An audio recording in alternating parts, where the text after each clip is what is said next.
Bonjour les rôlistes, je suis Sébastien et aujourd'hui une vidéo un peu différente puisque j'ai profité d'une petite balade. On est le samedi 12, si je me rappelle bien, 12 mai. C'est le dernier jour des Saintes-Glaces. Il fait un peu meilleur parce que ces derniers jours on s'est quand même bien caillé. Et ben j'en profite pour aller faire un tour parce que j'ai passé une semaine enfermé chez moi, à bosser comme un con. Donc voilà, j'en profite et puis je vous emmène avec moi pour discuter un peu. Donc vous m'excuserez parce que je vois rien avec le soleil dans la gueule.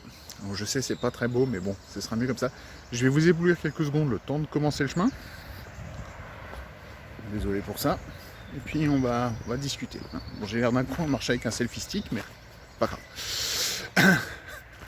L'idée c'est, moi j'ai pas de voiture donc je peux pas vous le faire en the go, comme font les autres. Donc je vous emmène en vadrouille avec moi.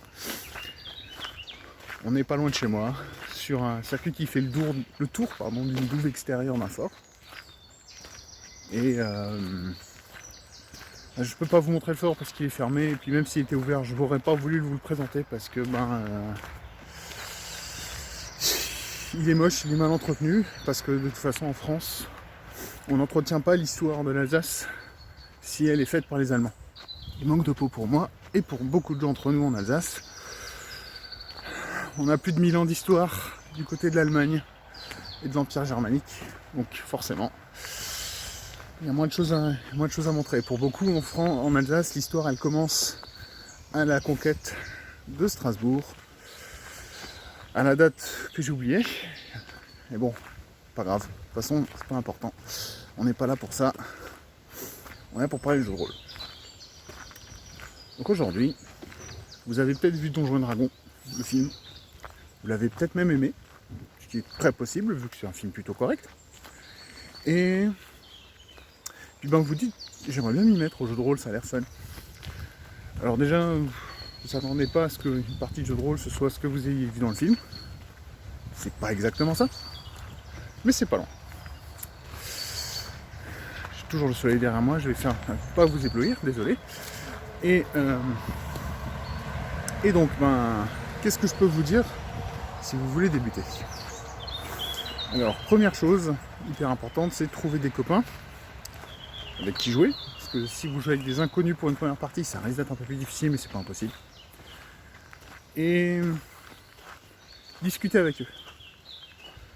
Vous devez savoir quel genre de jeu vous intéresse, quel genre d'univers vous intéresse. Bon, je pense qu'on va partir du fait que Donjon vous intéresse, parce que on va partir sur cet exemple-là. On va rester sur du médecin. Et donc vous allez discuter avec vos joueurs potentiels et vous leur dites j'ai envie de faire du jeu de rôle, une partie de Medieval Fantasy, et on va voir où ça nous emmène. Et moi je suis parti sur le mauvais chemin, parce que là, je suis le long de la route et c'est pas ce que je voulais. Donc on va faire un demi-tour, je vais être mieux éclairé et en plus, on va pouvoir en profiter. Non, c'est peut-être bon. Continuons, on verra bien. Et donc, le délire, je disais, que vous soyez bien derrière moi pour rendre les choses bien insupportables à regarder. Faites votre session 0, annoncez-leur ce que vous allez jouer, et il faut que ça leur plaise. Si ça leur plaît, c'est parfait. Tiens, on va quand même pouvoir vous montrer un peu des vieilles pierres. Alors, j'ai le bruit de la route derrière moi, je suis désolé. Mais voilà, il y en a un reste du fort. Bien sûr, il n'est pas accessible parce qu'il n'est pas entretenu. Et c'est même plutôt dangereux. Donc voilà. Revenons à nous. Donc vous avez choisi votre setting. Et surtout, vous l'annoncez à vos joueurs.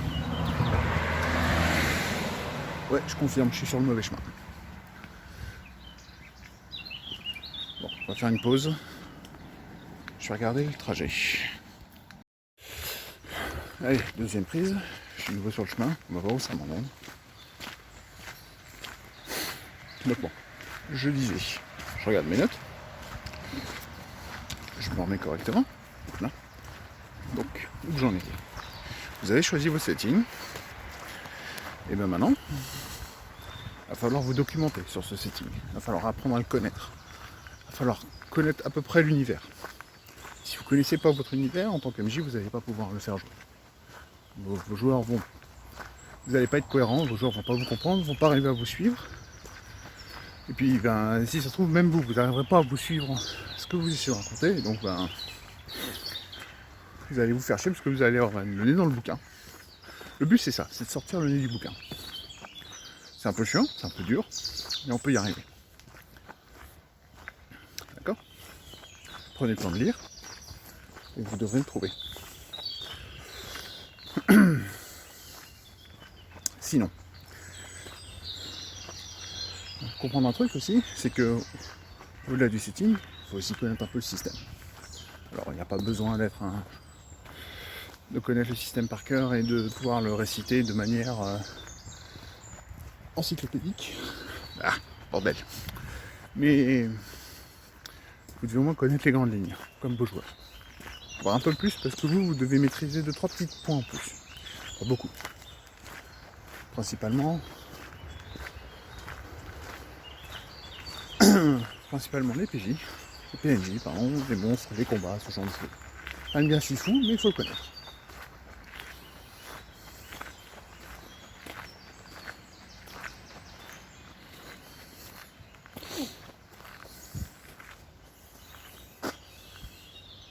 Je vais vérifier un truc.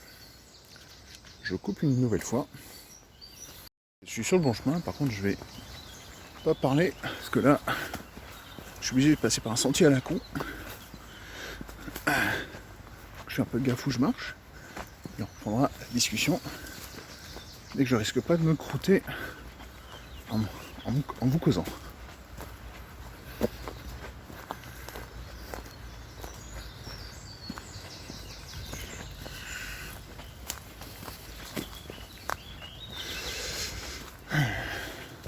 Ça a l'air un peu mieux là. Donc ouais, en plus c'est un petit sentier, c'est peinard, donc on peut y aller. Donc vous devez connaître le système. Et le système, il a son importance. Vous devez en connaître les grandes lignes. Et vous n'avez pas besoin, comme je disais, d'avoir un savoir encyclopédique dessus. L'important c'est de pouvoir en discuter, de pouvoir rebondir, de pouvoir improviser. Pour ça, il n'y a pas besoin d'être un grand spécialiste ou d'être un ingénieur en gros, on va dire, et de pouvoir tout faire de tête. Le but c'est d'éviter d'avoir besoin du bouquin, pouvoir improviser dans les grandes lignes, sans forcément avoir une idée de comment je fais. C'est surtout ça l'idée, comment je fais. Si vous avez une idée de comment je vais faire, sans forcément que ce soit justifié dans les règles, hein. D'ailleurs, soyons bien d'accord, hein. S'il faut improviser un truc, vous voulez improviser et puis c'est tout. Pas grave. Le système a son importance, mais du moins quand vous débutez, c'est pas le plus important. Le plus important, comme je disais, c'est de connaître son univers et de rester cohérent. Ça, c'est le point le plus important pour un nouveau MJ. Restez cohérent. Si vous n'êtes pas cohérent, vous allez perdre vos joueurs, comme je l'ai dit avant, vous allez vous perdre, ça va être chiant. Voilà. Et surtout, autre point important, mais pareil qui n'est pas non plus trop fifou, vous devez avoir, généralement, vous suivez un scénar. Généralement, quand on débute, on prend des scénars qui ont été créés par quelqu'un d'autre. Donc, lisez le scénar 2-3 fois pour avoir une idée, pareil, des grandes lignes, parce qu'il faut que ça marche.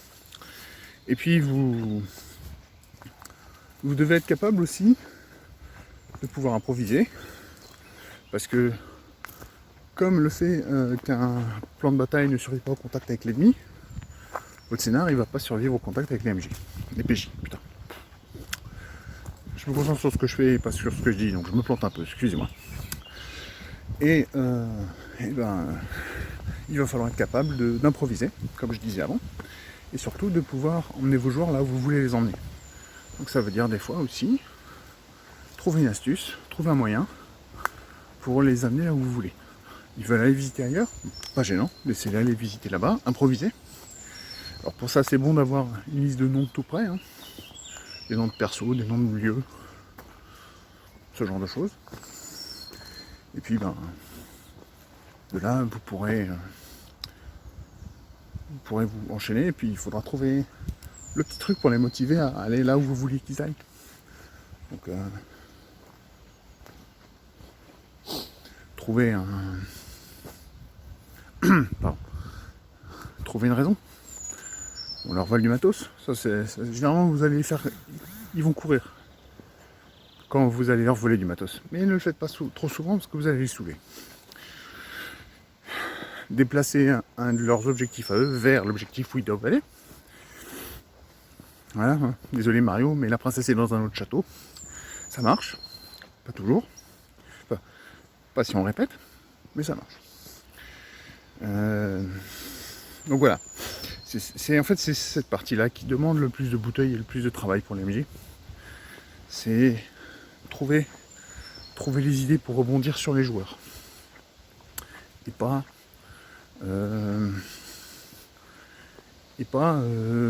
rester sur les rails. Si vous restez sur les rails avec ça marche pas. Genre vous allez les saouler au bout d'un moment. Donc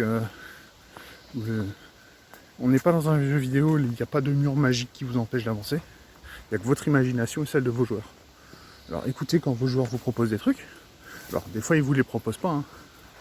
Ils font des discussions entre eux et vous entendez leurs discussions à la con. Ou bien vous pouvez en profiter et transformer un de leurs plans débiles en quelque chose qui se passe vraiment.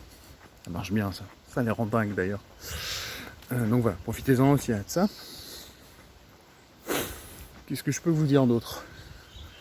Un des points importants, c'est d'essayer de garder le flow du combat. Enfin le flow pas que du combat d'ailleurs, du jeu en général. Ça marche surtout dans les combats, mais ailleurs aussi. Et là, quand les choses se vont, vous entrez dans un flow, donc c'est vos persos font quelque chose, vous leur décrivez les actions de l'univers autour, ce que les gens font, comment les gens réagissent, comment l'univers se comporte, et comme ça, ne lâchez pas la bride et puis continuez, c'est tout. Et puis et s'il y a un point de règle qui vient, n'arrêtez pas, n'ouvrez pas le bouquin, improvisez. Faites un jet de dés, s'il faut un jet de dés.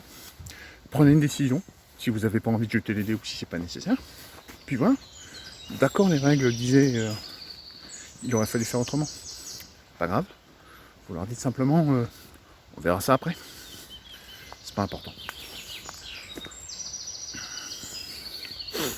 Je me balade et je raconte un peu au fil de ma pensée, donc c'est peut-être vraiment décousu ce que je raconte. J'espère que vous arrivez à me suivre. Moi j'arrive à me suivre, donc j'espère que vous aussi. Et il y avait encore un truc que je voulais voir. Et c'est mes notes. C'est un point que j'avais mis tout en haut parce que je voulais en parler en premier et puis j'en ai pas encore parlé. Je vous en parle maintenant. Je change de main. Je vais vous parler d'un truc important, c'est la session 0. J'ai fait une vidéo là-dessus. Je crois que j'en ai fait une ou je voulais en faire une. En tout cas, s'il y en a une, elle est là. Pardon, ici. Je suis en miroir. Et ça, c'est super important, quoi. Il faut pas. C'est peut-être la session pour un maître du jeu et surtout pour un débutant, la plus importante. Si vous la faites pas, si vous vous organisez pas, c'est simple. Vous n'allez pas avoir les mêmes attentes que vos joueurs, vous n'allez pas avoir les mêmes façons d'y arriver. Et donc forcément ça va frustrer tout le monde, vous y compris. Donc voilà, désolé. Il y a un peu de bruit, je regarde autour de moi. Oula. Donc voilà, la session 0 est super importante et ne l'oubliez pas. Vraiment, j'insiste. La session 0, c'est l'outil le plus important pour un MJ, qu'il soit débutant, confirmé, expert, professionnel. Si vous ne faites pas de session 0, vous n'arriverez pas à vous organiser. Pensez-y, c'est super important. Maintenant, je vais répondre à la question habituelle que j'entends et que je vois partout, c'est j'aimerais commencer le jeu de rôle, je prends quoi comme jeu? Alors je vous l'ai dit, prenez un jeu dont l'univers, prenez surtout un univers, pas vraiment un jeu, un univers, c'est ça qui est important. faut que l'univers vous plaise, faut que l'univers vous parle, faut que l'univers parle à vos joueurs. Si c'est pas le cas, c'est même pas la peine de débuter. Après, le système, il a son importance, je l'ai dit, mais c'est pas le plus important. Le système, il va surtout vous limiter dans les histoires que vous allez raconter. Pas vraiment dans ce que vous pouvez faire. Enfin, si aussi un peu, mais comment dire, c'est surtout, c'est important pour le type d'histoire que vous voulez raconter. Donc si vous voulez raconter quelque chose qui est plutôt action, plutôt enquête, plutôt social, plutôt narratif, c'est là que le système va vous emmener dans des endroits précis. Sinon, ben, vous continuez à faire votre histoire avec votre système, et puis voilà. Si je dois recommander un système, alors bon, tout le monde va vous... En fait, le truc, c'est que quand vous posez cette question, vous allez démarrer une guerre de religion. Littéralement. Et chacun va prêcher pour sa paroisse. Donc voilà, soyez prévenus. Moi, je vais vous conseiller, non pas parce que c'est ma paroisse ou mon église ou mon clocher, mais le meilleur, je dirais, que j'ai vu pour débuter en tant qu'MJ, pour le moment, c'est Chroniques oubliées.